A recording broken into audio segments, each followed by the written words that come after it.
high drama continues in the parliament over the contentious Citizenship Amendment Bill that was tabled in the Lok Sabha today.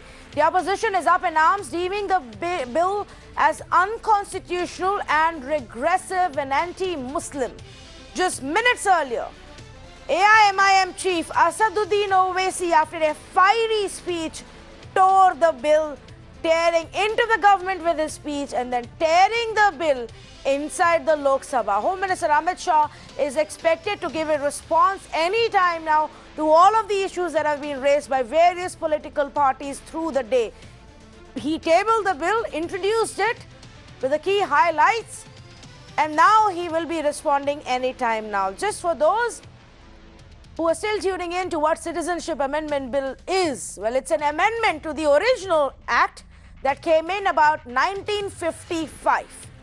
The amendments now say that immigrants of 6 different religions can be eligible for Indian citizenship. These religions are Hindus, Sikhs, Buddhists, Christians, Parsis and Jains. People from these religions from 3 specific countries. That's what this bill really is about: Afghanistan, Bangladesh and Pakistan.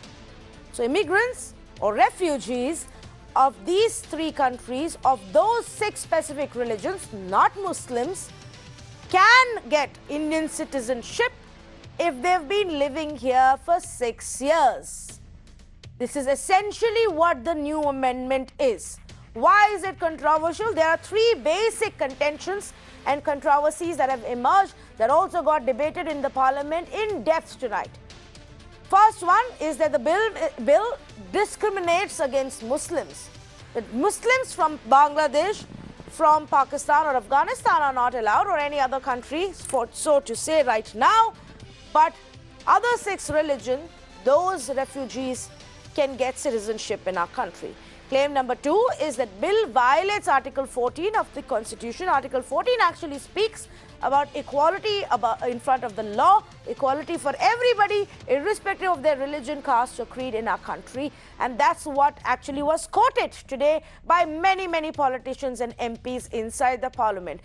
Claim number 3 and the contention number 3 is that only 6 religious minorities can apply and not Muslims. Fact of the matter is, and I have a very simple question tonight: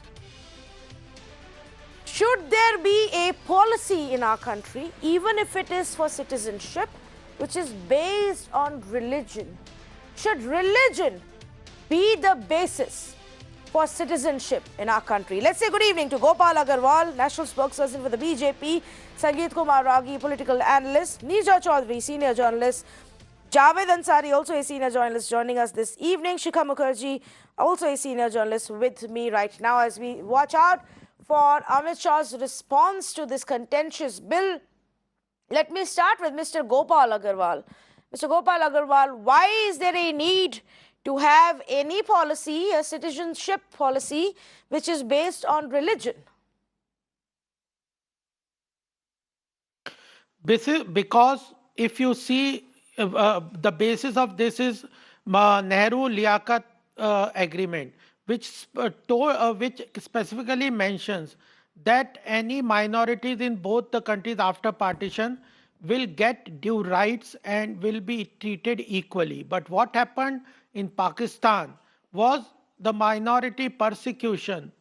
If you go into the historical aspect or anything, you will know that at the time of partition, there were more than 30% Hindus and other minorities which have been reduced, drastically reduced, and there is a persecution. They have a human rights violation, they have no religious rights, and there are conversions, forced conversions, all these activities are there. So if the Congress and other opposition should answer why they did not pursue for due implementation of Nehru Liaquat Agreement where it should have been done. Second thing is that in 1971, it was Indira Gandhi which talked about this NRC and other thing, and migrants from the Bangladesh, illegal immigrants, etc.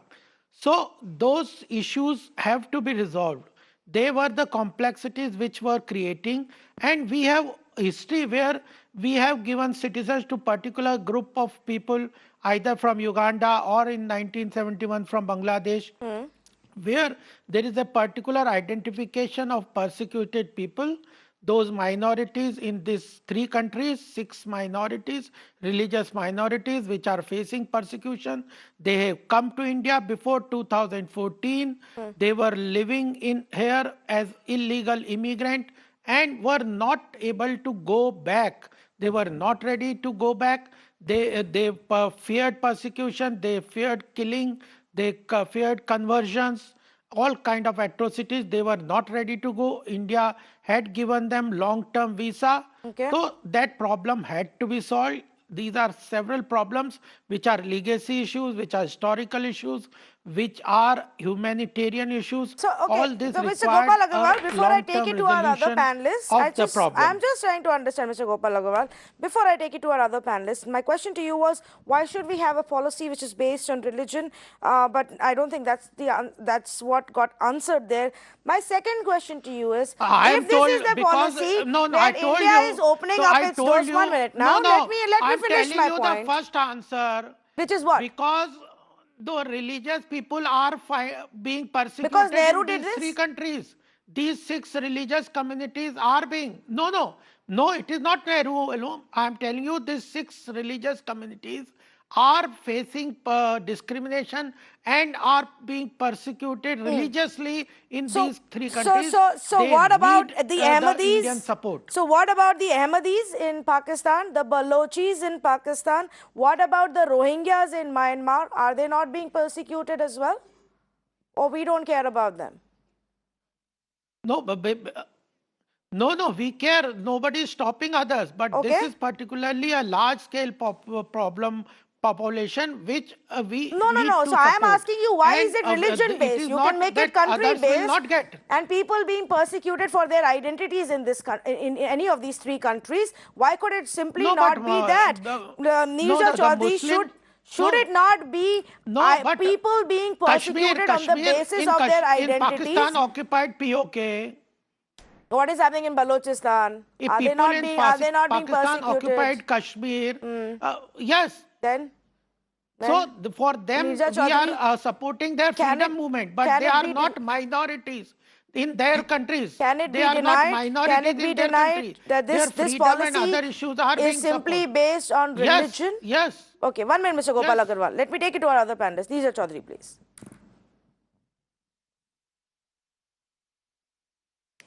I think what is the message that's going across, very simply put, of this CAB is that it is to favor these six minority communities persecuted in these three countries, but to leave the Muslims out. So even though Mr. Amit Yes. Shah, the Home Minister, said it is not targeted at the Muslims, No, the actual upshot of they are it not is facing religious that persecution. the Muslims are left out. If there are Muslims who've come from these countries, they may not be facing religious persecution, but for other persecution, if they've come to India as a refuge, then some persecution they have been facing. So this is the point. You are drawing the line. So they can ask for refugee status. Yeah, but you see what also this law will. What this law will also do is to give citizenship to all those of the 19 lakhs in Assam who were in that list of who couldn't get citizenship. Only 4.5 lakhs were Muslims, the rest were Hindu. This will confer citizenship to all those people. Now the northeast of India is no, it uproar. is not applicable Why in is it an Assam and uproar? other places. Some states have said, and as Mr. Shah. No.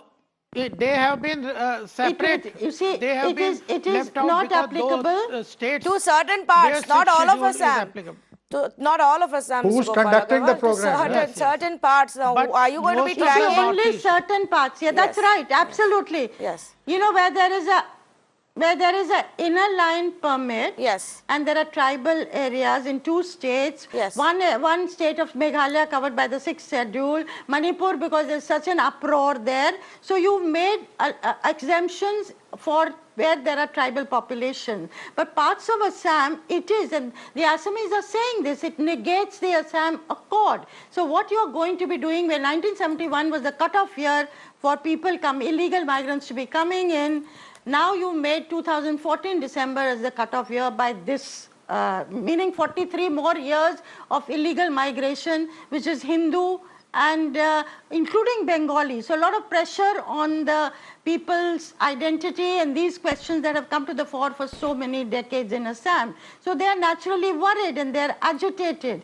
So what I see, you know, this will become some kind of an Assamese versus Bengali thing also, which may be a card that the BJP may want to play, favoring the Bengalis and reach out to the Bengalis in West Bengal where elections are due in 2021. Leaving for the moment the Assamese, agitated Assamese out, you know. And this question comes to mind, is that also a card they are playing? But, you know, this may be the thin end of the wedge, and we may now be looking at NRC, which is what the government has said. They will pursue. No, so this is only the first step. Of course, people are confident.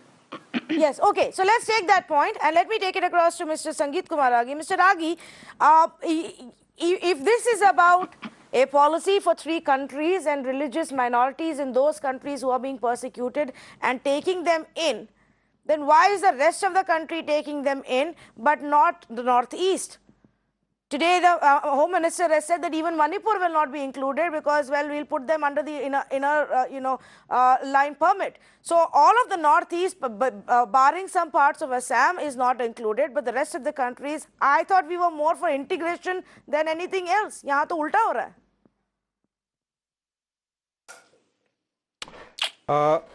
I will come to this point, but first of all,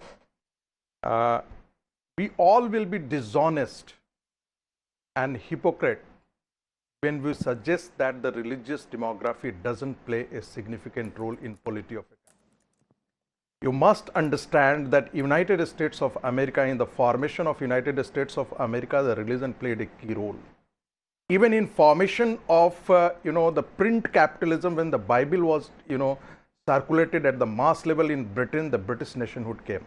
So religion always has played a role in the history and even in case of India and Pakistan. Correct. We shouldn't forget that this country has been divided in the name of religion. Second point, let us understand that all these 3 states which have been excluded, they are the theocratic states. Bangladesh is a declared theocratic state, Pakistan is a theocratic state, Afghanistan is a theocratic state. Secondly, there has been a madrasa missionaries walking a radicalized Islam in all these countries. The India cannot afford the numerical political Islam, radicalized Islam anymore in this country. The same people had divided this country long back in 1947. We cannot have this kind of a population in this country anymore. So we must make a distinction between the Indian Muslim and the Bangladeshi Muslims, Pakistani Muslims and the Muslims coming from Afghanistan. India cannot, and the spurious logic of secularism cannot be used, staged to the extent that it should be the, dharamsala for everyone coming in here. Okay. Second point, Amit Shah has rightly said that the Constitution, just a moment, the Constitution Article 14 does talk about equality before law, but it prevents class legislation, but it doesn't prevent classification of the legislation, which the Supreme Court has justified in one of its judgment. Second point, what a state has to do in this regard? What about the Hindu refugees? What the Hindu refugees were here in India for last 70 years, nobody raised the question of secularism. The bogus secularism worked against them, and none of the Lutyens Delhi journalists and so-called intellectuals patronized by the Congress system never raised this bogus bogey of secularism at all. Okay. Now when the state is trying to give them the historical wrong and right thing, they do what they wanted, then they are crying. And again, I find that the Muslims in India, last point. No. How will I get any response from what you're saying? Tanvi, last point. Tanvi, last point.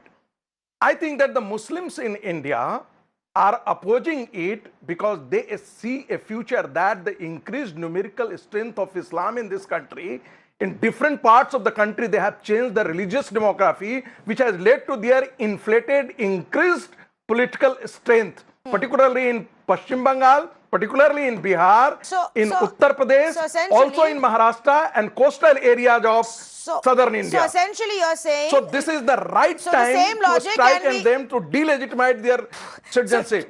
I'm sorry, but are you suggesting at the same time that this is a strategy by the Hindus of this country and those who may be supporting this bill to say, we want the upper hand when it comes to the politics and demographics in this country? No. Why does it have to be about any religion? How is it that the Muslims are backing this to get its upper hand, but not the Hindus to get upper hand on demographics? Mr. Sangeet Kumar Ragi, there is a problem with the way you're seeing the situation. But I will let it be. I have a question for you. I have a question for you. Do you support...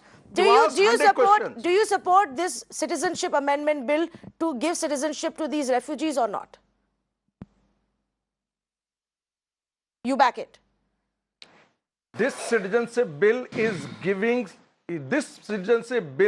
accepting the refugees, the Hindus, Christians, Sikh, Jain, but not the coming from those who are the religiously not persecuted in this country. You are talking about the other Rohingyas. Rohingyas are not the religiously persecuted. They are not being persecuted in their country. Burma is not a theocratic state. They are not being persecuted in their own country. They are not seeking refuge in our country. I'm sorry to say. Ahmadiyas are not seeking refuge outside of Pakistan. I'm sorry to say there are several 56 country Muslim destinations they can go. Who are the people behind this country? Who are the forces? So you are essentially admitting tonight, Mr. Sangeet Kumar Ragi, that this is a policy based on religion. There are forces behind. And the Muslims can go to the Muslim-dominated countries because this is a Hindu majoritarian country, Javed Ansari. That's essentially what it is. No, Muslims I'm sorry, don't have to come here. No, they may be radicals, I'm not saying but those religiously persecuted in these three countries. I am putting it a different logic. What is the Muslims are trying to work against this bill only because they want to give patronage to the Pakistani and Bangladeshi elements and enclaves in this country. Why? I am making charges against them rather. Why? Why would they do that? Why they should be accepted? Why they should be accepted? Who are the people who brought Rohingyas to Jammu and Kashmir? Okay. Why they went to the Hyderabad, thousands of kilometers away from Burma borders? Who are the people behind it? Okay. Is it not a conspiracy against this country? Mr. Ansari, go ahead, please.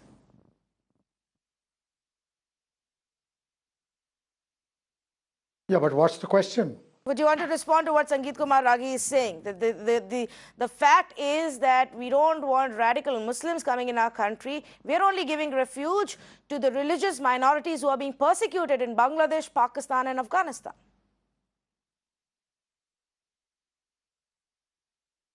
Look, he said a lot of preposterous things.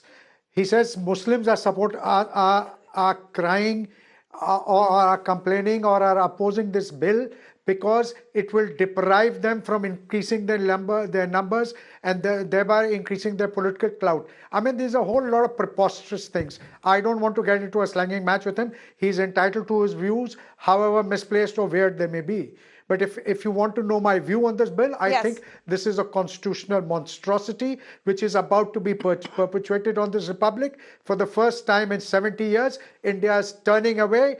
In 47, India was partitioned. Those who believed in the fact that religion defines nationhood opted for Pakistan.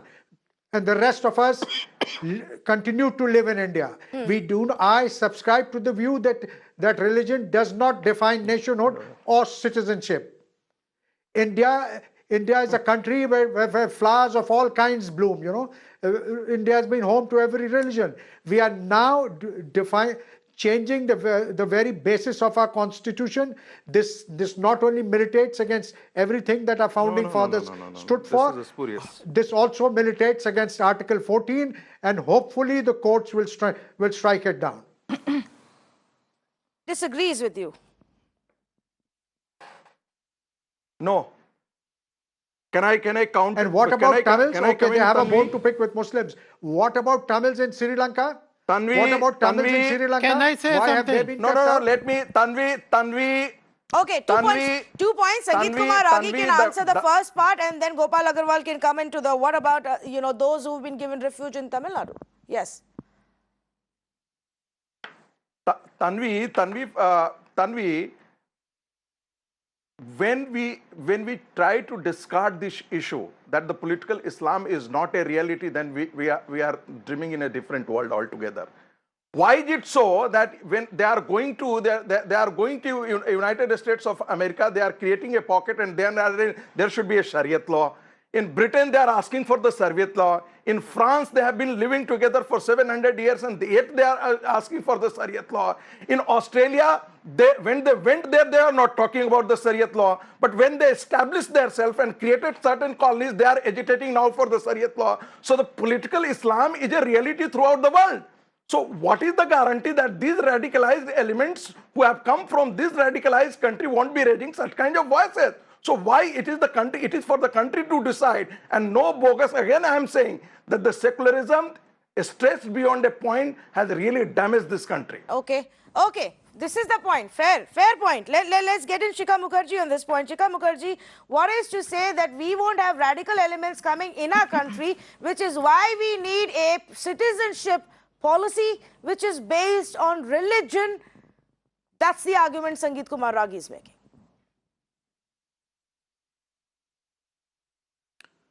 See, I think I agree with Mr. Can I say Ansari something? that there Mr. are Gopal certain Agarwal, coming to you arguments next. which are being made,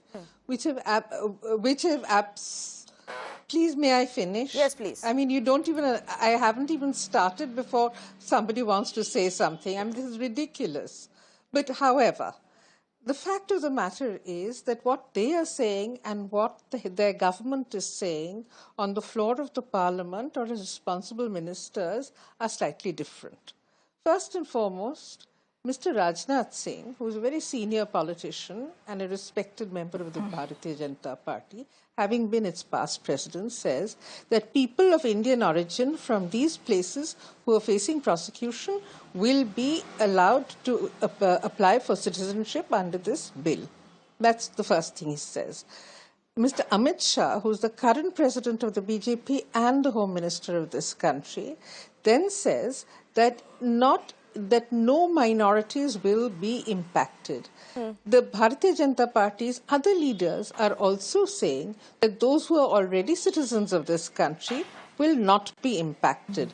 Therefore, the preposterous, I am repeating what the words of Mr. Ansari, the preposterous arguments made on your channel by certain people should be taken as attempts by some elements to create an environment where every Muslim becomes a potential terrorist.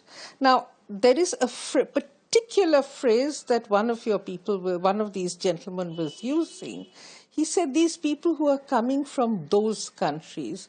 The fact of the matter is that those who are already citizens of India are not coming from anywhere. They are here. And he also, traveled across the world, the US, the UK, Australia, France, what is happening in those countries. That's none of our business. That's none of the business of our parliament. For Lord's sake, this is a bill which is being discussed and is about to be passed in the Indian parliament. Do we care about what they do in their countries and in their parliament?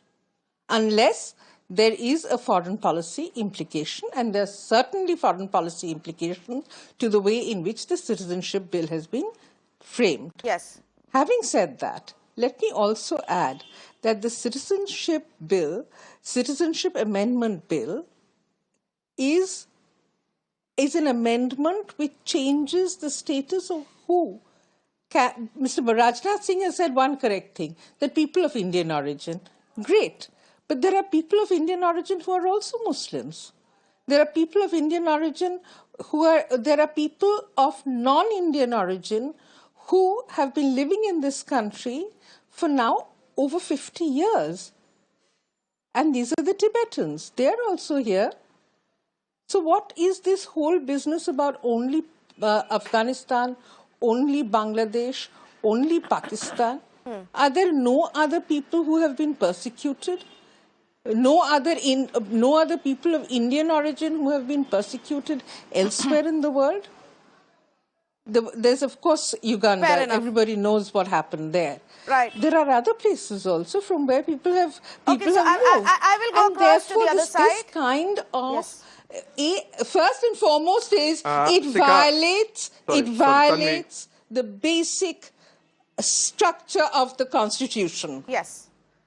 Yes, well, Sorry, at the yes, end of the please. day, I will have to say that I don't think for any policy in our country, religion should be the basis, even if it is about giving citizenship, Can I say? refuge to anyone. It has to be on humanitarian grounds and nothing else. I will come back to our panelists, but I have got Zubeen Garg on the phone line with me, very famous playback singer who also, you know, has Tanvi, his I roots have in to say Assam. something. Mr. Garg, thank you for speaking with us. You at one point, you know, were the voice behind BJP's campaign in 2016. You lent your voice to them and their campaign song.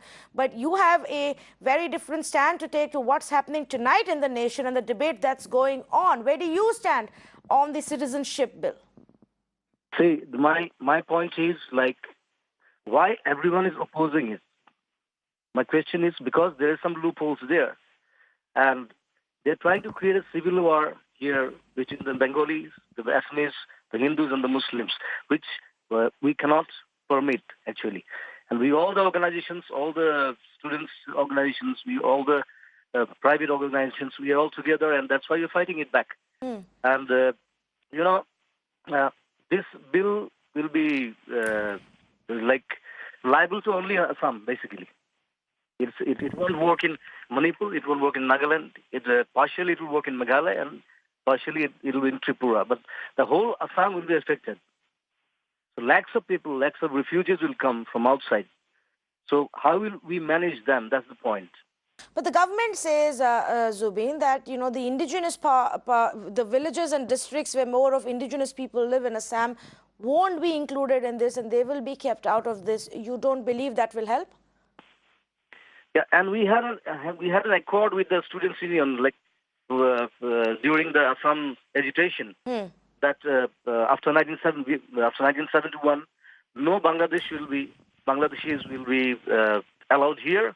Either he is a Muslim, or he is a Bengali, or he is a Assamese, or he is a Hindu. It's like that. So we are like imposing that. We are trying to impose it all these years. And even the Congress government didn't do it. The BJP is also not doing it. So we are fighting for that. So what is your demand? Are you saying that all outsiders, all Bangladeshis should not be allowed to come in, irrespective of what their religion is? Yeah, of course. That we're sticking into it, and like we are trying to block it. Okay, all right. Zubeen Garg, thank you for speaking to us. Mr. Gopal Agarwal, go ahead and, you know, respond to that. Here is a man who sang your campaign song for Assam in 2016. And here he stands today opposing this, saying, don't do this to me and my state. Your response. Tanvi, if we want to discuss on the constitutionality of the bill, let us talk on that. First thing is that those who are saying that it is unconstitutional, as Article 14, 15 and 21 talks about citizenship not based on any religion, I have to simply clarify that this talks about illegal immigrant giving them citizenship from these three countries which belong to 6 religion communities. It doesn't talk about existing citizenship. So Article 14, 15 and 21 apply to existing citizenship of India. Therefore, there is no constitutional Article violation. 14 is not Second to the thing existing is citizen. that why, It's for all people. no, let This me is complete. ignorance. No, I did not object to whatever you said. It may be.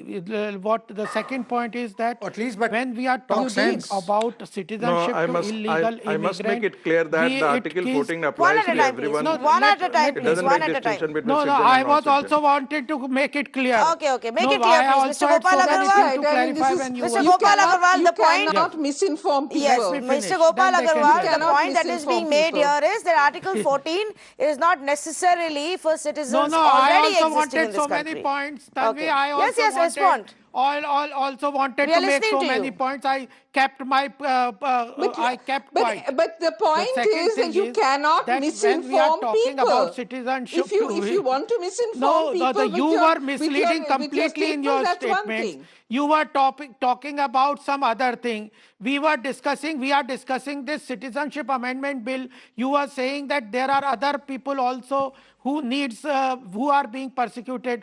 They should also be given citizen. That's a different thing. Why is This it different? particular bill Who talks have about been citizenship persecuted to a particular and have persons. been given Because refuge in India. You earlier should know about also, your own history. If you don't, then it's a shame. It's a there shame were that you don't earlier know your own also. history. There were earlier also similar kind of bills. People from Uganda were given citizenship. Tragic That that time you do why not people know were your not given own history. citizenship from I mean, Okay, Pakistan? one this minute. is Chika Then why did ridiculous. you just let shout him that finish. time? Let him If finish his people point, were please. given, Yes, were Gopal given. Agarwal. Yes. Why is it only about 6 religions from This these 3 madam will countries? speak People first from or me? Pakistan have been Shika given Mukherjee, let him citizenship in finish this his point, country, please. as you know Yes. very well, and therefore I Correct. don't see why you are not facing the facts. Correct. So, Gopal Agarwal, why is it only 6 religions from these 3 countries? Finish your point, please. I have told in the first statement And now? that these 6 communities are facing religious persecution in these 3 countries.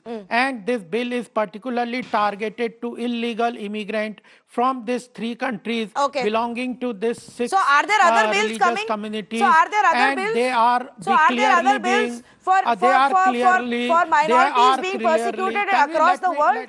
So, Mr. Gopal Agarwal, are there other bills in the making for minorities being persecuted in other parts of the world, or do we only feel about these guys? There were several bills. I'm asking you now, your government, Uganda, your policy. Came from Uganda, no, don't give me history lessons anymore. I'm asking you about now. I'm asking this. Every day, your party, your government gives me lectures about how India as a country cannot afford any more people coming in this country because we have limited natural resources. So I'm asking you exactly where is the policy. Let me go across to Mr. Yogendra Yadav. Lecture me on future bills. I can't lecture you on future bills. I can only ask you. Good evening, Mr. Yogendra Yadav. Joining us on this conversation as well, Mr. Yadav. The point of conversation right now, as you join this debate, is Gopal Agarwal telling us that this is not unconstitutional because Article 14, which says the state shall not deny to any person equality before the law. The state cannot discriminate on grounds of religion, race, caste, sex, or place of birth, is only for its citizens, not for refugees or illegal immigrants. Mr. Yadav, do you agree? I'm stunned and surprised how casual the BJP spokesperson is about Constitution of India. Sir, it is not a matter of opinion. As Tanvi, you read out, it clearly said, yes, that's what I'm saying. As you read out, it applies to every person. And the Supreme Court of India has clarified it more than once, that it is not only about the citizen. This particular bill is about giving exemption to potentially illegal migrants. It says we will pick up only 3 countries. The first question is, why only these 3 countries? Second, it says within these countries, it does not even say within these 3 countries, anyone who's persecuted on religious grounds. No, it specifies them by name. So the second question will be, why only these? Even within these countries, there are Muslim religiously persecuted minorities, namely Shias and Ahmadiyas of Pakistan, also others. The third thing is that it then goes on to grant another exemption to some inner line permit states from this entire provision. The question would be on what ground? So there are 3 degrees of arbitrariness built into this act. Therefore, it is completely unconstitutional. But in a deeper sense, and that's the point another panelist was making, this goes against the preamble to the Indian Constitution, which now mentions secularism. But even if you were to forget it, it goes against what the Supreme Court of India had called the basic structure of Indian Constitution.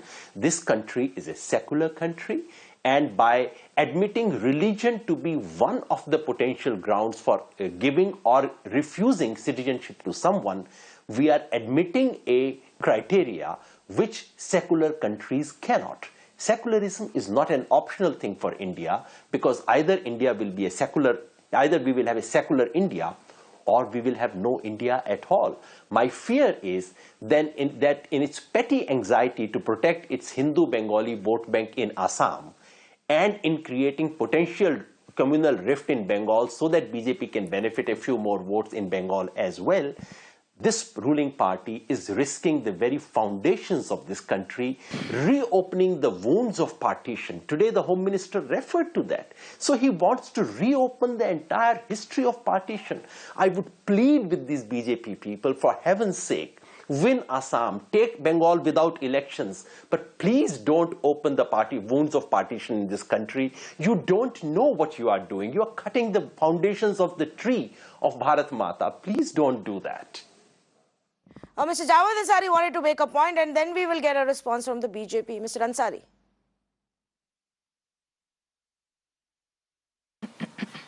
Well, actually, I want to make a point, but after Yogen ji has spoken, I don't think there is anything else that one can add. I wholeheartedly endorse everything that he says. This militates against the very idea of India. This militates against the very idea of India. They are changing not just the definition of our constitution, but the definition of everything that was good about India. And I'm sorry to say, this is not the India that I grew up in. This is not the India, that my forefathers chose to live in. So the two-nation theory, Mr. Gopal Agarwal, is that really going to be your excuse for bringing about such a religion-based law? Tanvi, if I may have a half a minute. Yes, Ms. Mukherjee, coming to you. Whatever question. Tanvi, one last point. Let me finish. Tanvi, one last point. Okay. Mr. Jawad Ansari wanted to add to his point. Yes. Will be Muhammad Ali Jinnah. He lost the ideological battle in 1947. The BJP has willy-nilly endorsed everything that he stood for. That's what makes me the saddest. We turned our face, we rejected him. Absolutely. And today in my own homeland, they are endorsing that mad view of Muhammad Ali Jinnah. Yes. Mr. Gopal Agarwal, two-nation theory, that's your excuse? Now can I say? Yes, please. Yeah, no, I tell you, we had, when we were, for last 10, 12 years, we have seen the plight of people, Hindu people and other minorities from Pakistan, Bangladesh and Afghanistan coming, and the way they were telling their stories. Where were these, Mr. Yogendra Yadav? At that time, we held several camps. They were living such a bad life in Pakistan. At the time of partition, more than 30% population of Hindus was there in Pakistan. What is the current status? What happened to that population? What was there? How violations were there to their human rights? The religious persecution they faced. So because of that, they are already in India living a very bad life, and they don't want to go back. You need to give them they are living in India since before 2014 on a long-term visa without any right. They don't want to go back. They had several very bad experiences. They were persecuted and nobody was talking about them. Okay. So this is the first time their problem is being looked into.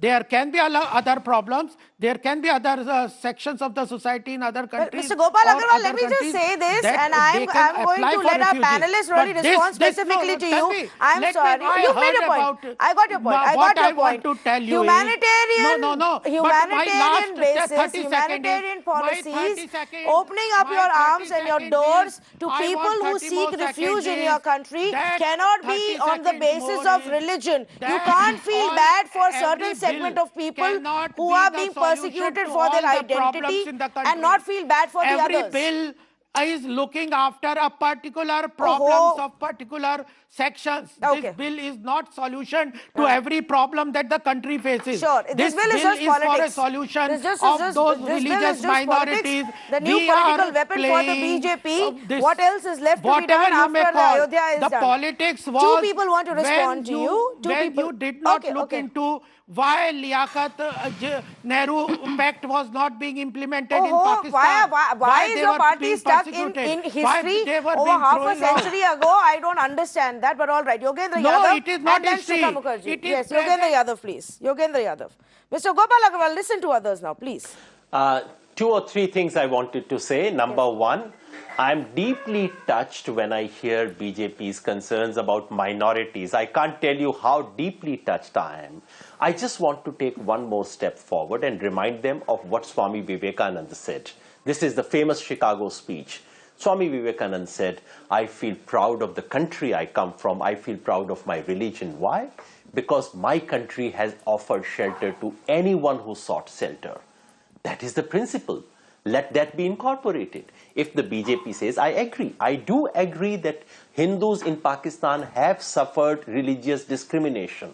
In Bangladesh, for a certain point in history, they did suffer religious discrimination. But so have Tibetans who have come to India. So have Tamils in Sri Lanka.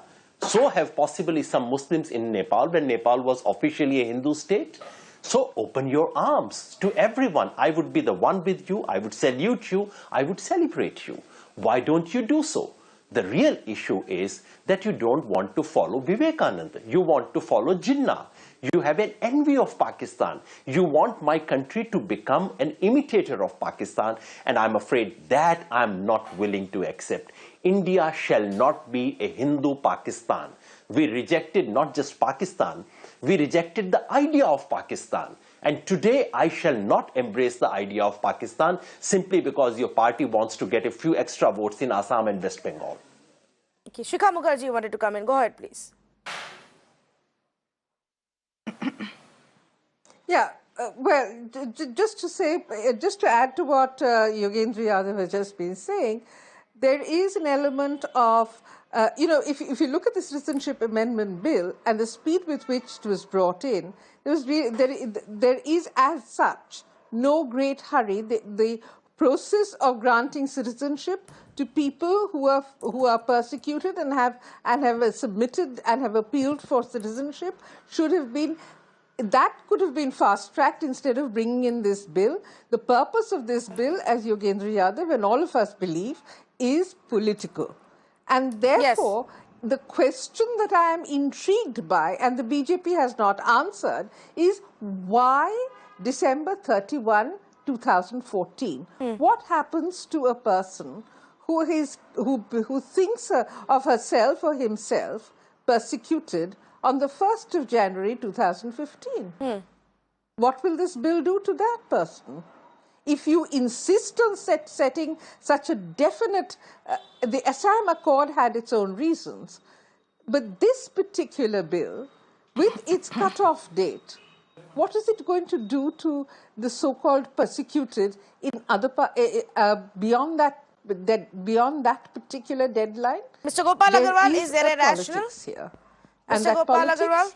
is very much a way of creating this instability in areas where the BJP has political ambitions. Okay, Gopal Agarwal, it's just politics. That's how you decide on timelines. You should have seen. If you should have seen the plight of these people, we have held several camps for several years for these people, whether in Jodhpur, even in Delhi, the way the miserable life they were leading in these countries and the way they were persecuted. This bill is for solution of that particular problem, which we have identified and the country has identified. They have been staying in India with long-term visa, good detention with centers many for them as here. illegal. instead of letting them be miserable. Well, Mr. Gopal Agarwal, do try and go to some of these refugee camps and also see plight of people who are there, because your NRC system is so messed up. The people who are genuinely citizens of this country, some of them who've actually served in the armed forces, have ended up being in these refugee camps. If your heart, bleeds for people who wrongly end up in refugee camps, please do go and see these refugee camps to see how people who are legitimately citizens of our country are also suffering. Friends, yes. Why they did not implement I have no friends in any political party, 1971. and you know that very well. I have no friends in any political party, and you know that very well, Mr. Gopal Agarwal. Sangeet Kumar Ragi, please. But why this deadline of December 31? Mr. Ragi, can it be denied that this is nothing but simply a political move? BJP is doing exactly what the Congress has done for years and years together, play the religion card for its political benefits. And again, the question that I asked you the first time that we didn't get the chance to address, why exclude 80% of Northeast from this law? I thought we were for integration. 1 minute, Mr. Gopal Agarwal, let me finish my question, please. I thought we were for integration of this country. We included Kashmir. We removed Article 370. Now we are expanding inner line permit. Tanvi, when we say that we rejected two-nation theory, I think that then why we divided this nation? Is it not a reality that we divided the nation in name of religion? One of the panelists was saying that why I was trying to map out the working of the political Islam across the country. If you don't want to understand, you are entitled to hold your views, but please don't make personal comment on the panelist. I can make similar comments. Third, Yogendra Yadav, what Yogendra Yadav was talking about, is there no, lamponic statement or, satirical statement in that he was touched by the, sense of, compassion in the minds and hearts of the BJP towards the minorities? Was India secular? Did India become secular only when secularism was inserted in the preamble of the Constitution? No, Yogendra Yadav. When you are saying so, you were also satirical and you were also political about it. So let's come back to the question that why the BJP excludes all these three nation states. Only because they are the theocratic states. They are the theocratic states, and it is only these 6 minority communities is not a theocratic state. Please get your facts right. I'm not talking about the interfaith sectional conflicts. Please don't preach me or don't lecture me. I'm sorry to say. No. I'm correct your facts then. What wrong I made, madam? Can I correct him, please? What wrong I stated? Yes, please do. Is this not a reality? Yes, Yogendra Yadav. Yes, Yogendra Yadav. Is it not a reality? Yeah. What was the percentage two factual of Hindu corrections, population sir. In Pakistan? You said these are the... Sir, you said that these are the only 3 states which accord one religion a certain special status. You called it theocratic. Please allow me to remind you that Nepal, for the period covered by this law, which is to say before 2008, Nepal was a Hindu monarchy. It was also a state which should have been covered by this law. And let me remind you, Article 9 of the Sri Lankan Constitution still says that it is the duty of the state to promote Buddhism. Why is Sri Lanka not covered by this? Please explain to me.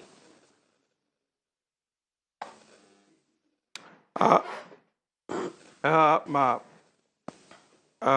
I speak now? Yes. Quickly, please. I'm running out of time, but only because I want this conversation to come to an end. Yes, Mr. Ragi. Bangladesh is not an Islamic state. Nepal is no more a Hindu state at all. You read, you get your facts correct corrected Sikha Mukherjee. Article 2B of Bangladesh Constitution talks about it. Okay, you know what? I think we're getting derailed here because at the end of the day, essentially the debate still is whether or not we are forming a policy. I don't care about what Bangladesh does, what Pakistan does, what Nepal or Sri Lanka does, Mr. Dagi. I care about what my country's policies are. And I have a problem when my country starts having a policy which is based on religion.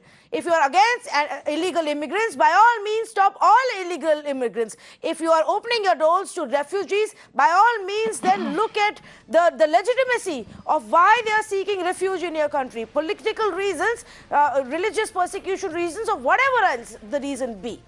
The policy to give citizenship to anybody in this country should not be based on religion. And so, yes, Mr. Sangeet Kumar Ragi, we didn't decide the two-nation theory. Somebody else did for us. Do we really have to go back over half a century, 70 years ago, and say, let's do that again? Let's again reiterate that that's how this country was born and that's what this country will be about. No. We are a secular country. We may be opposed to illegal immigration, but we cannot decide who enters our country and doesn't enter our country basis their religious identity. It has to be who deserves our refuge, who needs our refuge, and whether or not we can actually take them in. It has to be humanitarian, not from the prism of religion, not because you're Hindu or Muslim or Sikh or Christian, or whether or not you need my help should be the point. The only reason I see this being pushed, in the avatar it's getting pushed, is for political purposes. It's the latest political weapon for the BJP and that's about it. Why else? Otherwise, would you say only half the country will open its doors to these refugees and not the rest? Why exclude the Northeast? Because there you have other political ambitions. Think about it. The debate continues. It continues in the parliament even as we wrap up this conversation. So we are watching out for the response that Home Minister gives in the Lok Sabha. For now, we're completely out of time. Thank you so much for all of our panelists for joining us on this debate.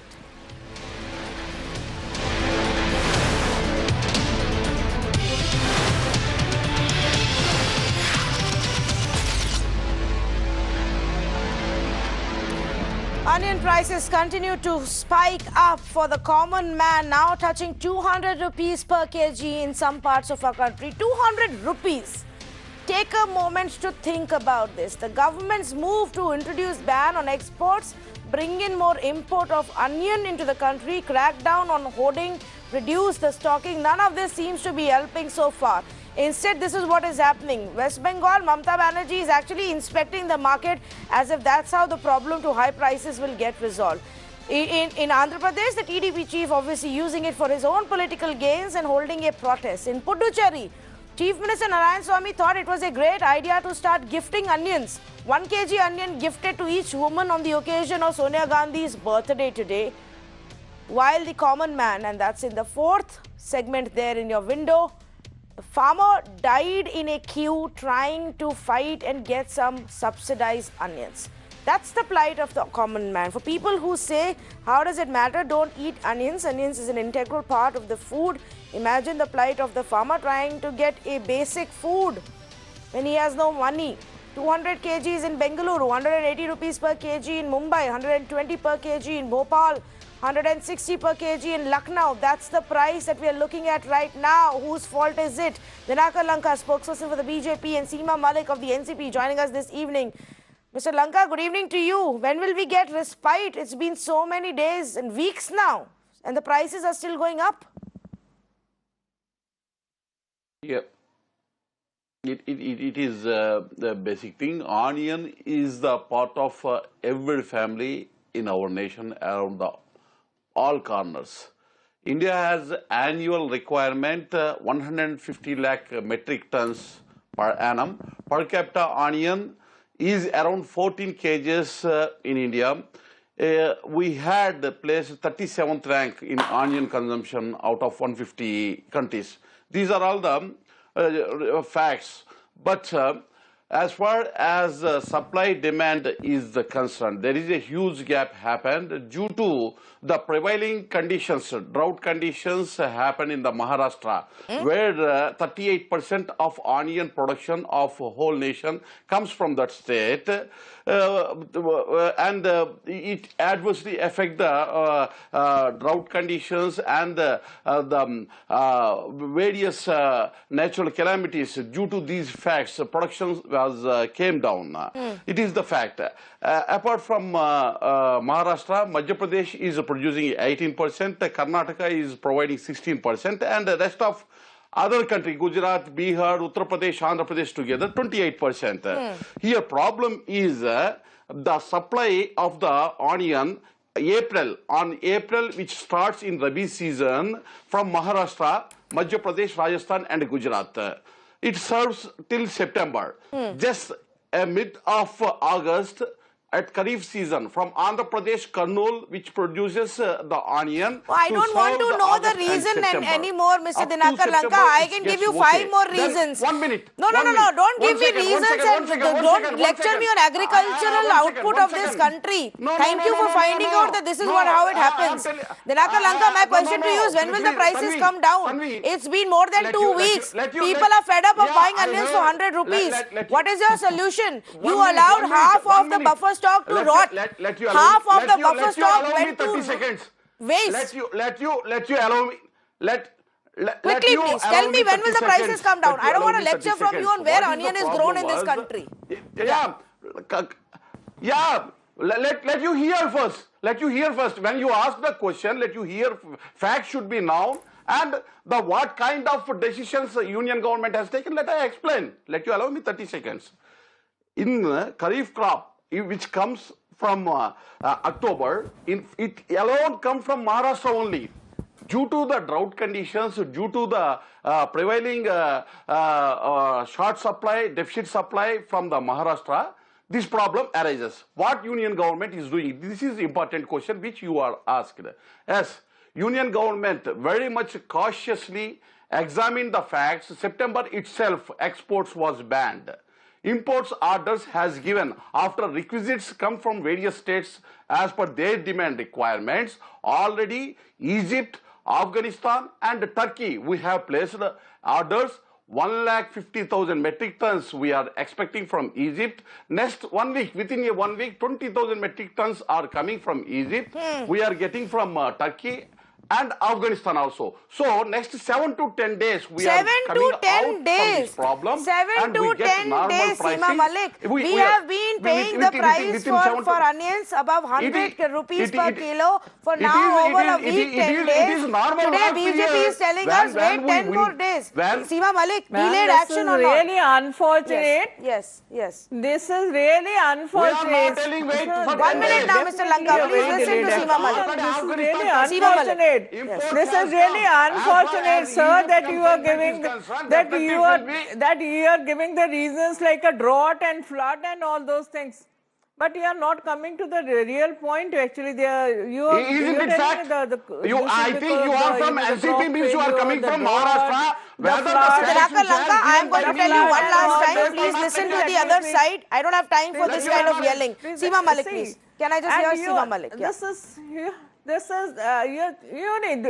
See in Delhi, what is happening in Delhi? The AAP and the BJP, they are both of them are blaming each other, sitting like, and the BJP is accused the Kejriwal government that they are not taking our onions from us, and the Mr. Kejriwal is telling that they are not giving onions to us. They say that they have, they have returned the 4 trucks loaded with the onions and all those things.